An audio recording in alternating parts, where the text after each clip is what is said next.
Hello students, नमस्कार। आज से हम लोग बात करने जा रहे हैं national income and related aggregates की। ये क्या है और नेशनल इनकम से जुड़े हुए ये कॉन्सेप्ट्स को हम समझने की कोशिश करेंगे।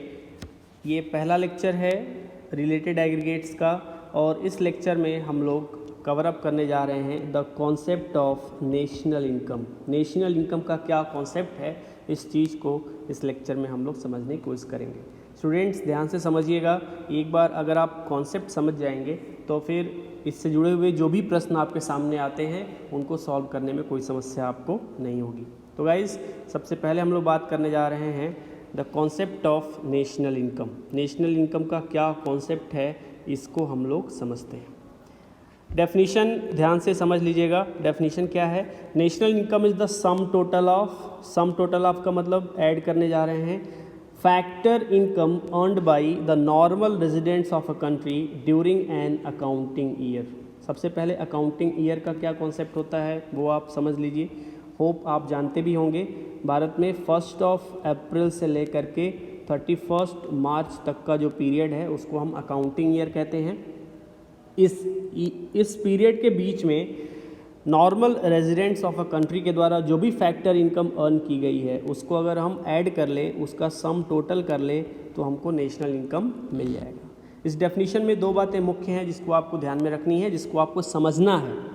पहली बात क्या है कि केवल फैक्टर इनकम को ही नेशनल इनकम में शामिल किया जाता है। फैक्टर इनकम के अलावा एक ट्रांसफ़र इनकम भी होता है। ट्रांसफ़र इनकम के कॉन्सेप्ट को हम आगे समझेंगे। ट्रांसफ़र इनकम को हम शामिल नहीं करते हैं, केवल फैक्टर इनकम को ही शामिल करते हैं नेशनल इनकम में। दूसरी जो इम्पॉर्टेंट बात है जो आपको समझनी है वो ये है कि factor income earned by the normal residents of a country. Normal residents of a country के द्वारा जो फैक्टर इनकम अर्न किया गया है केवल उसी को हम शामिल कर रहे हैं। नॉर्मल रेजिडेंट्स का मतलब क्या है? नॉर्मल रेजिडेंट का मतलब सामान्य निवासी की हम बात कर रहे हैं। तो किसे हम सामान्य निवासी कहेंगे? ध्यान दीजिएगा, यहाँ पे हम नागरिकता की बात नहीं कर रहे। Citizenship is different thing. हम यहाँ पे किसकी बात कर रहे हैं? सामान्य निवासी किसे कहेंगे? सामान्य निवासी का कॉन्सेप्ट हम आगे चल के क्लियर करेंगे। सबसे पहले हम लोग बात करते हैं फैक्टर इनकम क्या है, क्योंकि फैक्टर इनकम को ही नेशनल इनकम में शामिल करते हैं। तो सबसे पहले हम लोग बात करेंगे फैक्टर इनकम की। It's very simple concept, it is earned income. ध्यान दीजिएगा, अर्नड इनकम का मतलब जिसके लिए आपने कोई ना कोई काम किया है, अपनी फैक्टर सर्विसेज रेंडर की हैं, जिसके बदले में आपने काम किया है, कोई ना कोई काम किया, बिना काम किए पैसा नहीं मिला है। ठीक, it is the payment made by firm to household. ध्यान दीजिएगा, जो प्रोडक्टिव एक्टिविटी इकॉनमी में करती है वो फर्म होती है और फर्म हाउस होल्ड सेक्टर से फैक्टर्स ऑफ प्रोडक्शन को हायर करती है और उन सर्विसेज के बदले में वो पेमेंट करती है। तो जो सर्विसेज के बदले में पेमेंट किया जाता है उसको हम बोलते हैं फैक्टर पेमेंट या फैक्टर इनकम। वो पेमेंट क्या क्या हो सकता है? तो सबसे पहला है कंपनसेशन ऑफ एम्प्लॉयज़।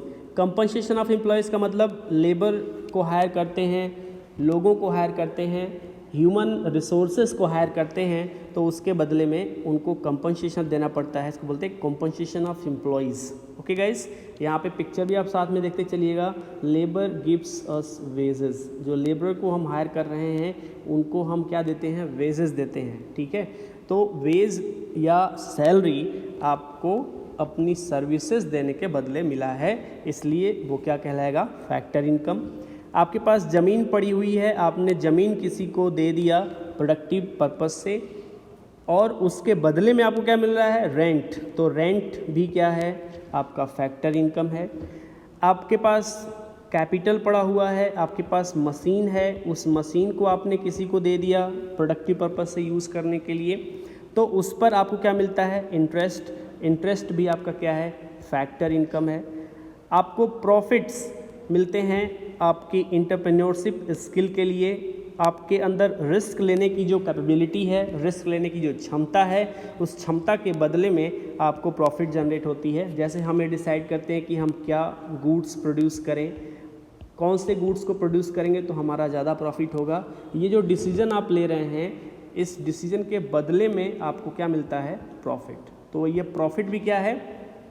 रिस्क लेने का आउटपुट है, आपके इंटरप्रेन्योरशिप स्किल का आउटपुट है, इसलिए प्रॉफिट भी क्या है आपका फैक्टर इनकम कहा जाएगा। तो compensation of employees, rent, interest और प्रॉफिट, ये सब फैक्टर इनकम के टाइप्स हैं और इन्हीं को हम नेशनल इनकम में शामिल करते हैं। ठीक है, ट्रांसफ़र इनकम का क्या कॉन्सेप्ट है वो समझ लीजिए, क्योंकि अभी मैंने कहा कि ट्रांसफ़र इनकम को हम नेशनल इनकम में इंक्लूड नहीं करते, केवल किसको इंक्लूड करते हैं, फैक्टर इनकम को। तो ट्रांसफ़र इनकम क्या है, इट इज़ अनअर्न्ड इनकम, वो इनकम जिसको आपने अर्न नहीं किया है या आप कह लीजिए कि फ्री का मिल गया, ऐसा मान सकते हैं कि ये क्या मिल गया, फ्री का मिल गया है। ठीक है, no services are rendered for this income, इस पैसे के लिए, इस इनकम के लिए आपने किसी भी तरह की सर्विस रेंडर नहीं की है, कोई सर्विस नहीं दी है। एग्जाम्पल के लिए किसी से कोई हेल्प मिल गया, डोनेशन में आपको कुछ पैसे मिल गए, लॉटरी में आपने पैसे जीत लिए, या financial assistance from the family member, आपका कोई परिवार का बंदा बाहर रहता है और वो आपको हर महीने पैसे भेज रहा है, दैट इज़ फाइनेंशियल असिस्टेंस, और चैरिटी से जो पैसा मिल रहा है, ये सब क्या है, ट्रांसफ़र इनकम है। इसके बदले में किसी भी तरह की सर्विसेज नहीं दी जाती हैं। ठीक, इसीलिए इसको हम यूनिलेटरल ट्रांसफ़र कहते हैं। यूनिलेटरल ट्रांसफ़र का मतलब एक तरफा भुगतान है, ये मतलब एक ही तरफ से आ रहा है, क्या आ रहा है, मनी आ रहा है, पैसा आ रहा है, इसके बदले में आप किसी तरह की सर्विसेज प्रोवाइड नहीं कर रहे हैं, इसलिए इसको हम यूनिलेटरल ट्रांसफ़र भी कहते हैं। इंपॉर्टेंट बात क्या है, these are not the part of national income, इसको हम नेशनल इनकम में शामिल नहीं करते। So hope the transfer payment का जो कॉन्सेप्ट है वो आपको क्लियर हो गया होगा, ये नेशनल इनकम का हिस्सा नहीं होता है। ठीक है, वेरी सिंपल कॉन्सेप्ट है, जिसके लिए आप जो भी बिना काम के पैसा मिल रहा है, जिसके लिए आपने कुछ भी ना किया हो और आपको मिल गया, तो वो पैसा ट्रांसफ़र इनकम है और उसको हम नेशनल इनकम में शामिल नहीं करते। ओके, दूसरा जो कॉन्सेप्ट था जिसको मैंने कहा आपको समझने की जरूरत है, वो है आपका normal residents of a country, किसे हम देश का सामान्य निवासी मानेंगे। सामान्य निवासी किसे कहा जाएगा, इसके बारे में आप समझ लीजिए, क्योंकि once you understand the concept of normal residents, we can simply add the factor income earned by them to get national income. Okay guys, तो normal residents is said to be the one, may be person और institution, be clear, कोई व्यक्ति या संस्था दोनों ही सामान्य निवासी हो सकती है। व्यक्ति भी सामान्य निवासी हो सकता है, संस्था भी सामान्य निवासी हो सकती है। किसे हम कहेंगे, who ordinarily resides in the country concerned, वो उस कंट्री में रह रहे हों, ordinarily resides, and whose centre of economic interest lies in that country, उनका जो इकोनॉमिक इंटरेस्ट है वो उस कंट्री में लाई कर रहा है। ध्यान दीजिएगा, वो बंदा उस देश का नागरिक हो ये कोई आवश्यक नहीं है। ठीक है, सेंटर ऑफ इकोनॉमिक इंटरेस्ट किसको कहेंगे, ऑर्डिनरली रिसाइड्स किसको कहेंगे, ऑर्डिनरली रिसाइड्स उसे कहेंगे जो 1 साल से अधिक समय तक के लिए रह रहा हो। वो व्यक्ति या वो संस्था उस देश में 1 साल या 1 साल से अधिक समय तक के लिए अगर रह रहा है तो उसको हम बोलेंगे कि ये उस कंट्री में ऑर्डिनरली रिसाइड्स कर रहा है। और दूसरी बात, उसका centre of economic interest, that means production, consumption और इन्वेस्टमेंट की जो एक्टिविटीज़ हैं वो उसी कंट्री में वो कर रहा है, उसी देश से जुड़ा हुआ है। अगर ऐसा है तो उसको हम क्या बोलेंगे, उस देश का सामान्य निवासी मानेंगे।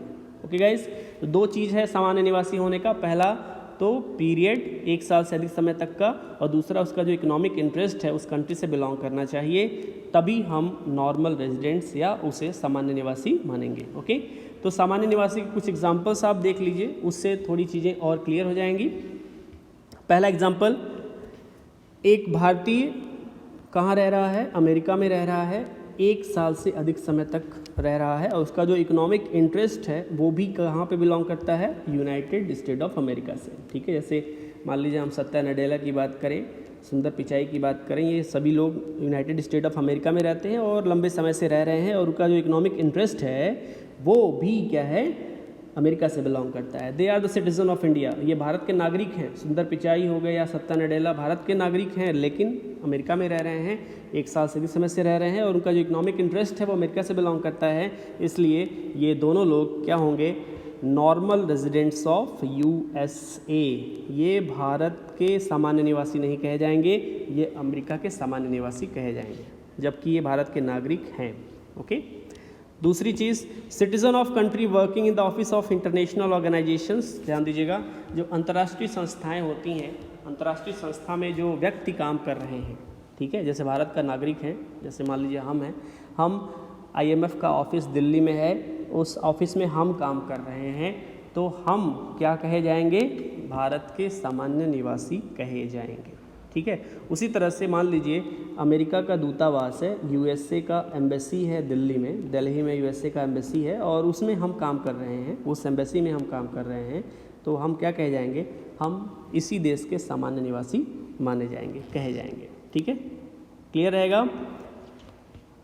तीसरी चीज़, citizen of country who are living abroad, वो लोग जो बाहर रहते हैं, विदेशों में रहते हैं, but not for the period of exceeding 1 year, लेकिन 1 साल से अधिक समय के लिए नहीं, कुछ समय के लिए, मान लीजिए 4 महीने के लिए चले गए, या 5 महीने के लिए, या 6 महीने के लिए चले गए, और उनका जो सेंटर ऑफ इकोनॉमिक इंटरेस्ट है वो हम लोग की भारत से बिलोंग करता है, इंडिया से बिलोंग करता है, होम कंट्री से बिलोंग करता है। अगर ऐसा है तो वो लोग भारत के सामान्य निवासी माने जाएंगे। 6 महीने के लिए, 7 महीने के लिए, 8 महीने के लिए विदेश में रहने चले गए हैं अपने कुछ काम से, तो उनको उस देश का सामान्य निवासी नहीं माना जाएगा, उनको भारत का ही सामान्य निवासी माना जाएगा। क्यों? क्योंकि 1 साल का जो टेन्योर है, जो समय है, वो पूरा नहीं हुआ है, 1 साल से कम समय के लिए जा रहे हैं। ओके। दूसरा, बॉर्डर वर्कर, ये भी आप ध्यान समझिएगा। बॉर्डर वर्कर खास करके अगर हम नेपाल और इंडिया की बात करें, तो जो नेपाली हैं, जो नेपाली भाई बहन हैं, वो क्या करते हैं, इंडिया का बॉर्डर क्रॉस करके आते हैं, भारत में काम करते हैं, और काम करके वापस शाम होते होते वापस नेपाल चले जाते हैं, उनको हम बोलते हैं बॉर्डर वर्कर। ठीक है। Who cross the border in between 2 countries daily in order to work 1 country are the residents of the country in which they live. तो जिस देश में वो रहते हैं उस देश के सामान्य निवासी माने जाएंगे। जैसे नेपाली अगर भारत में आ रहे हैं काम करने के लिए और शाम होते होते अपने देश वापस चले जा रहे हैं, बॉर्डर वर्कर हैं, तो उनको भारत का सामान्य निवासी नहीं माना जाएगा, वो जहाँ रहते हैं, जिस देश से बिलोंग करते हैं, उस देश का सामान्य निवासी उनको माना जाएगा। Okay guys. Officials, diplomats and member of the armed forces of a foreign country are treated as the normal residents of the country to which they belongs, not of the country in which they employed. जैसे America की जो armed forces है, अगर भारत में employed हैं, या America के officials या अमेरिका के डिप्लोमेट्स भारत में एम्प्लॉयड हैं, तो उनको हम भारत का सामान्य निवासी नहीं मानेंगे, उनको हम अमेरिका का सामान्य निवासी मानेंगे। क्यों? क्योंकि एक तो उनका सेंटर ऑफ इकोनॉमिक इंटरेस्ट जो है वो भारत से जुड़ा हुआ नहीं है, वो अमेरिका के लिए काम कर रहे हैं। दूसरी चीज़, उनका जो पीरियड ऑफ ईयर है वो आपका क्या होगा, 1 साल से कम होगा। ओके। तो इस वजह से officials, diplomats and the member of armed forces of foreign countries are not treated the normal residents of the home country. Okay guys. And आखिरी चीज़, इंटरनेशनल ऑर्गेनाइजेशंस, जिसका हमने अभी एग्जांपल लिया, IMF, international monetary fund, world bank, या WTO, world trade organization, या WHO, world health organization, ये सब इंटरनेशनल ऑर्गेनाइजेशंस हैं। Okay. These are not the residents of any country, क्योंकि ये इंटरनेशनल ऑर्गेनाइजेशंस हैं, इसलिए ये किसी भी देश के सामान्य निवासी नहीं माने जाते हैं, किसी देश पर्टिकुलर से बिलोंग नहीं करते। ऐसे कहें कि IMF किस देश का है, किसी देश का नहीं है। वर्ल्ड बैंक किस देश का है, किसी देश का नहीं है। WTO किस देश का है, किसी का नहीं है। WHO किस देश का है, किसी का नहीं है। मतलब ये किसी देश से बिलोंग नहीं करते हैं। These are the international organizations. Okay. तो ये किसी देश के सामान्य निवासी नहीं हो सकते। हाँ, इन ऑफिसेज में जो काम कर रहा है वो किसी देश का सामान्य निवासी हो सकता है। Okay guys. So hope this concept is being clear कि किसको हम सामान्य निवासी कहेंगे, किसको हम सामान्य निवासी नहीं कहेंगे। इसको हम लोग एक ग्राफ से या फिर मैप से भी थोड़ा समझने का कोशिश करते हैं। किसको हम नॉन रेजिडेंट्स कहेंगे। नॉन रेजिडेंट्स का मतलब दूसरे देश का, नॉर्मल रेजिडेंट्स का मतलब अपने देश का सामान्य निवासी। ठीक है। ये मैप आपको सामने दिख रहा है। पहली चीज़ यहाँ पे देखिए, नेपाली वर्कर है, भारत में आता है काम करने के लिए, इसको हम क्या बोल रहे हैं? These are the non residents, Bharat का सामान्य निवासी नहीं है। ओके। जर्मन टूरिस्ट हैं, नॉर्थ ईस्ट घूमने के लिए आए हैं, क्योंकि टूरिस्ट हैं 1 साल से कम समय के लिए आएंगे और उनका जो इकोनॉमिक इंटरेस्ट है वो अपनी कंट्री से बिलोंग करता है, यहाँ घूमने के पर्पज़ से आए हैं। ये क्या हैं? नॉन रेजिडेंट्स हैं, भारत के सामान्य निवासी नहीं कहे जाएंगे।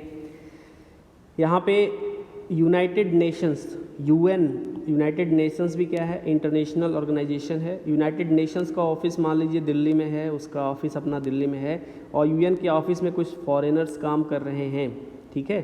तो जो फॉरेनर्स काम कर रहे हैं वो क्या हैं? नॉन रेजिडेंट्स कहे जाएंगे। भारत के लोग यूनाइटेड नेशंस के ऑफिस में काम कर रहे हैं, उनको हम रेजिडेंट्स ऑफ इंडिया कहेंगे।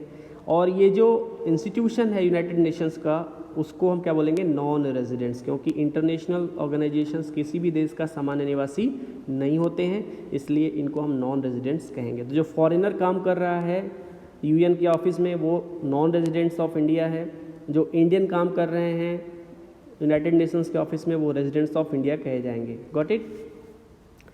फॉरेन एयरलाइंस, यूएसए की मान लीजिए एयरलाइन है, तो एयरलाइन के साथ जो क्रू मेंबर्स आते हैं वो क्या हैं?